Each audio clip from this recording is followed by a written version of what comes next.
offensive board. Paul, plenty of time. Three-pointer won't go. Tip is good from Bridges.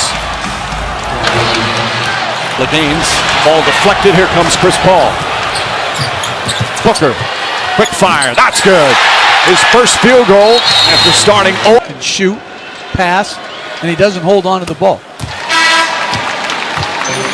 He deserves a lot of credit for where the Suns are in terms of the Bookers, the Aytons, the Bridges, all either drafted or acquired under his watch. Get Chris Paul and Jay Crowder, then added Torrey Craig, and now they're 6 games away from winning a championship.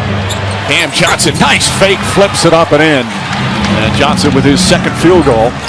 It wasn't deflected. He was walking back and looking at his hands. Jackson pass down low, Batum lays it up and in. Ball lies. The ball has not been inbounded when the foul occurs. The team that was fouled shoots 1 free throw and then gets the possession back. That could be a wrap. I mean, again, if you want it called like they say to call it in the regular season, but that stands out because we know the playoffs are officiated differently. And we know we see that every inbound play during the course of the year and playoffs. Chris Paul lines up the 3, won't go. Batum tips it. Morris able to grab it, throws ahead to Rondo. We played 4 minutes here in the second. The defense starting to dominate a little bit here.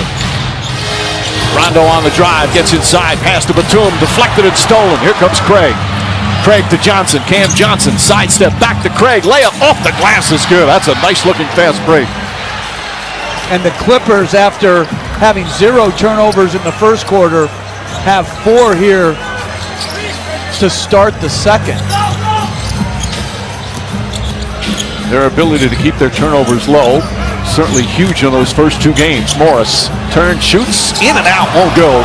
Rebound, Sharch.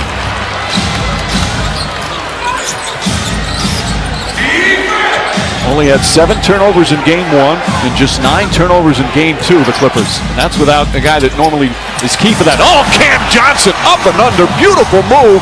And the Suns have tied the game. How many young players we see standing at the three-point line waiting for the pass? He doesn't settle. Great job of moving without the basketball. When he can shoot the 3 and he can cut, that's a lethal combination when you play with a great point guard.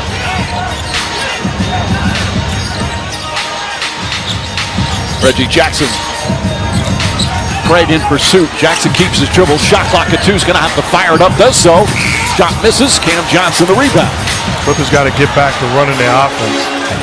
Too many empty possessions. 6 assists here in the first half for Chris Paul. And he wants Luke Kennard to be the guy on him. Stumbles a bit with his dribble. 3 to shoot. Ball back to Johnson. Knows he has to put it up. Instead passes it. That's going to be very close. Shot misses. The beautiful left-hand finish for the 3-point play opportunity and the difficult catch over the top of Zubac. I just like how he's playing to his strengths, and I give a lot of credit to big man coach Mark Bryant on the Suns staff, who has really done a good job in helping DeAndre Ayton subjugate his own wants and needs for the betterment of the team. He's done an outstanding job, Mark Bryant has, everywhere he's been, and he's a Hall of Fame guy as well. Jackson brings it back out. With more on Ayton, let's go to Rachel. Thanks, Mike. You know, when I asked Monty Williams what's changed the most since he started coaching DeAndre, he was very blunt.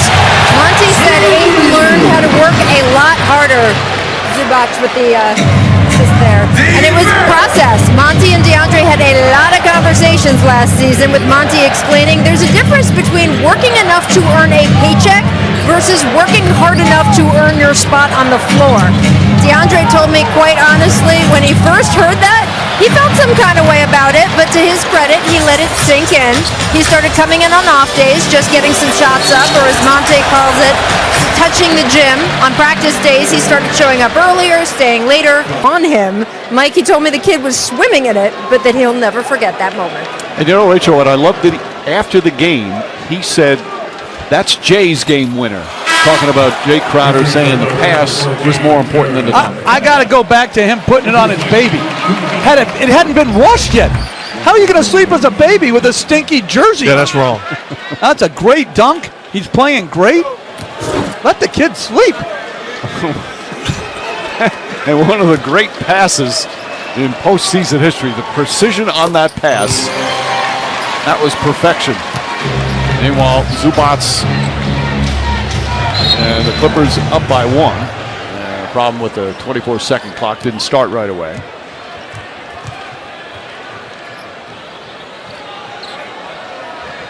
Right now the shooting percentages, Clippers 37%, Paul George just 2 of 8. How about Booker and Chris Paul, the starting backcourt of Phoenix? They're 1 for 14, and there's another problem with the shot clock. Well, they were rolling the ball in bounds and the clock was dwindling down before Chris Paul touched the basketball. The clock's not supposed to start until one of the players on the court get it. Players like to do that. Now Beverly's coming up. Here's what I'm talking about. You see, Chris Paul never touched the basketball, and the clock started. He's letting the referee know. Finally, they become aware of it and take it out again.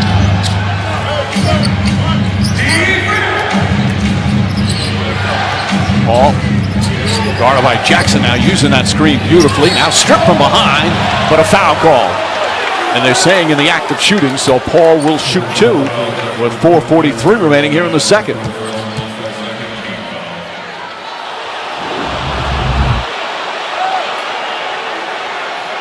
And clearly contact. Well, Paul back in this building where he played 6 years with the Clippers. He really changed the perception of the franchise when he came here. All 6 years they were able to make the playoffs.